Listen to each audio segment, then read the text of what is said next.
Hello, my name's Jeannie and I'm one of the ministers at Carshalton Beeches Baptist Church. It's good to have you with us today for the 6th in our series of talks on prayer.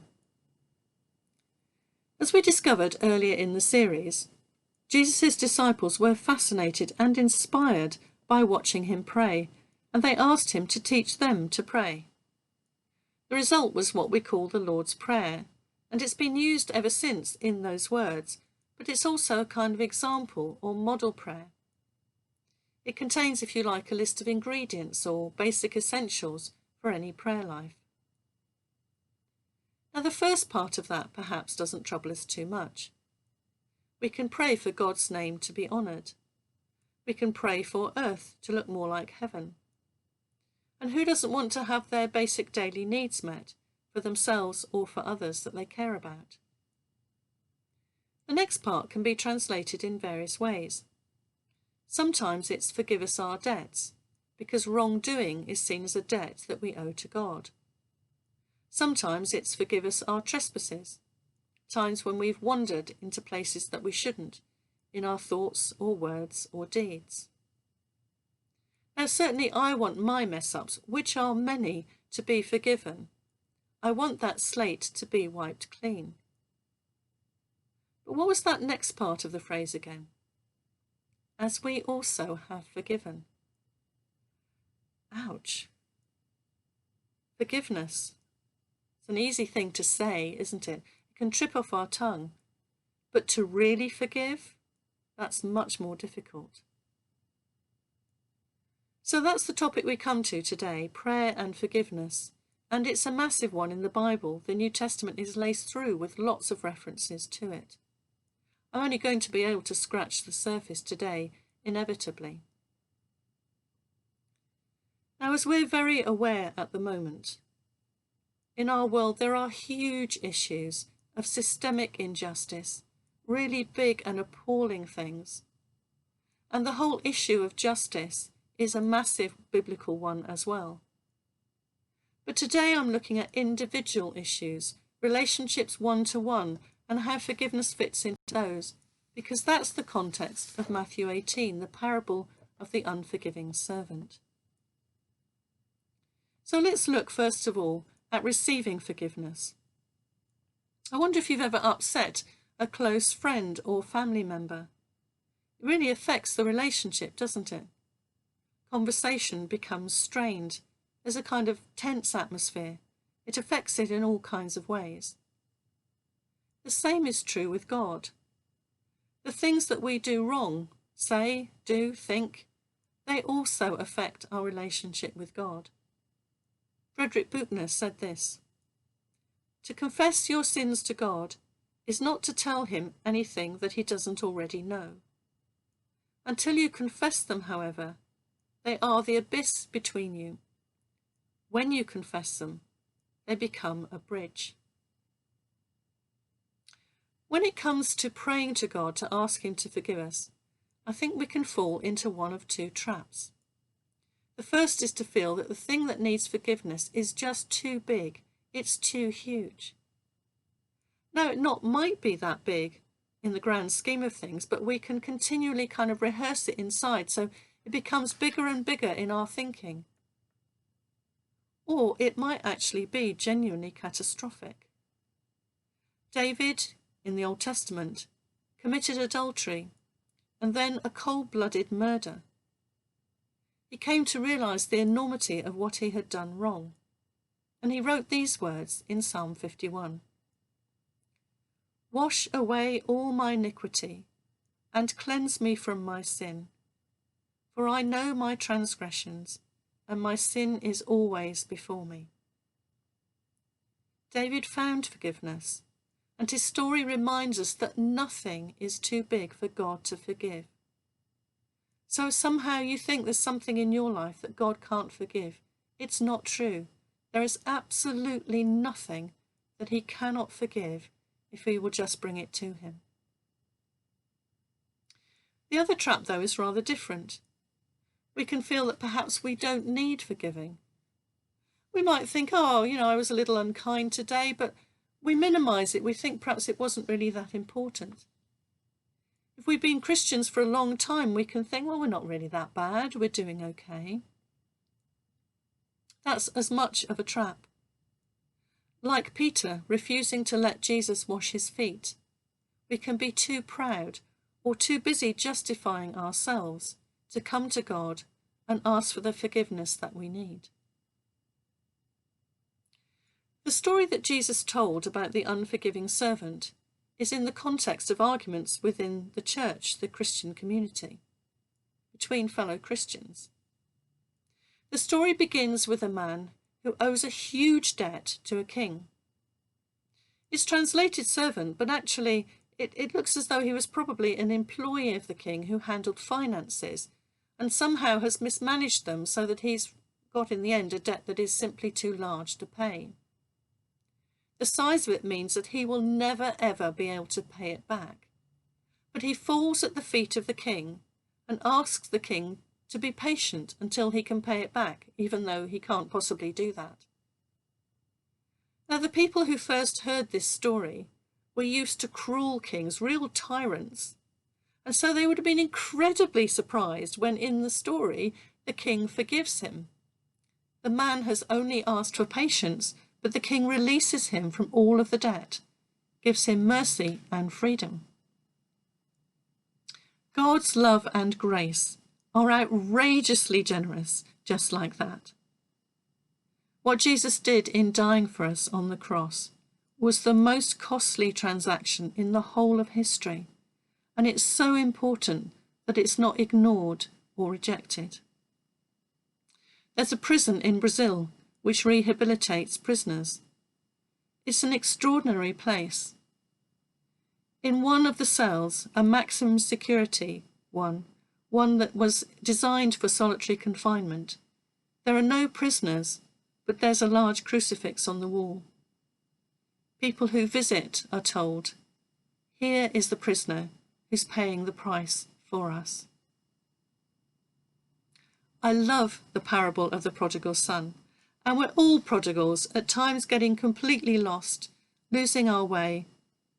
But what happened to him?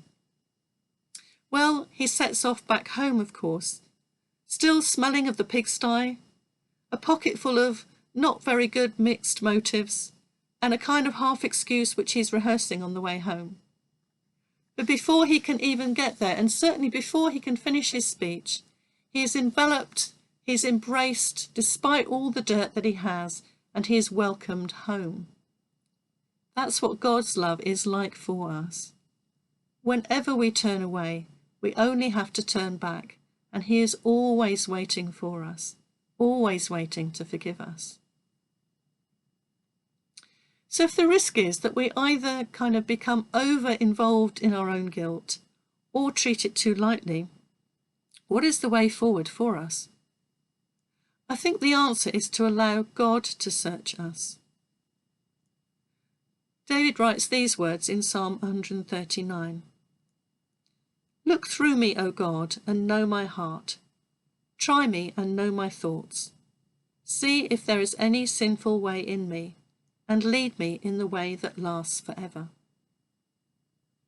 So if we want to allow God to search us, what would that look like in practice? Well, one way is to have a kind of prayer journal. To look back on the day and think, where have I seen God at work today? What are the things that I've done that have not been his best? To allow God, as it were, to look over the day with us. If we do this over time, then often God will show us areas in our life which he wants to work on with us. It can be good to do that at the end of the day. It's a bit like taking a shower of grace before we sleep. But that may not be possible. It depends on your routines and the responsibilities that you hold. But it is good to do it as a regular practice, to allow God to gently show us things that we wouldn't see for ourselves. It's important to remember that when God does show us things, it is always from his love. Another way is to meditate on the 10 Commandments, or perhaps on the cross. And in those ways too, God can search our hearts and help us to move forwards. When he shows us something, then we ask for forgiveness, and then we release it. It is gone, it's finished, it's dealt with. Let it go. So what about the second part of that phrase in the Lord's Prayer? What about giving forgiveness? Breakdown or strain in relationships really does affect our prayer life. And the context, as I said, for the question that led to the parable of the unforgiving servant is church relationships. It can be really disappointing to realise that we need to forgive fellow Christians. We can have unrealistic expectations of what they're like, and so be quite deeply disappointed. But the church is full of people who are forgiven, not people who are perfect. Everybody, including church leaders, will mess up at some point and need to be forgiven. The church is a family, and so at times there will be family tensions. Sometimes it might be something minor. We're quite good, aren't we, at concentrating on the minor things, rather than looking at the best in people and then letting the other things go. But sometimes it may really be something very major, and seeking to forgive it can feel like climbing Everest without an oxygen tank. Let's go back to the parable. The employee has been freed of this enormous debt. How does he respond? Well, he goes out and he finds somebody who owes him some money. Actually, not a small amount, but small compared to the huge amount which he's been released from. Having found this man, he grabs him and demands the money to be paid. The second man asks for patience, for time, in really very much the same way as the first man did for the king, and it should have reminded him of all the mercy he'd received. But he ignores that completely, throws the man into prison. Their colleagues are appalled, and they hear and report him to the king, who throws the first man into a prison where he will be severely punished. Now the problem is, we can hear that story and we think, well, yes, okay, but this thing that's been done to me was so much bigger than anything that I've ever done. And that might be the case. People can be very cruel, and some really very terrible things can happen. If what's happened to us is really big, sometimes even life-changing, then it is important not to minimise it, not to kind of cover it over like a sticking plaster over a hemorrhage. The other thing that sometimes we can do is to just deny it, to kind of bite it back with a kind of gritted teeth, but really there's all sorts of resentment underneath.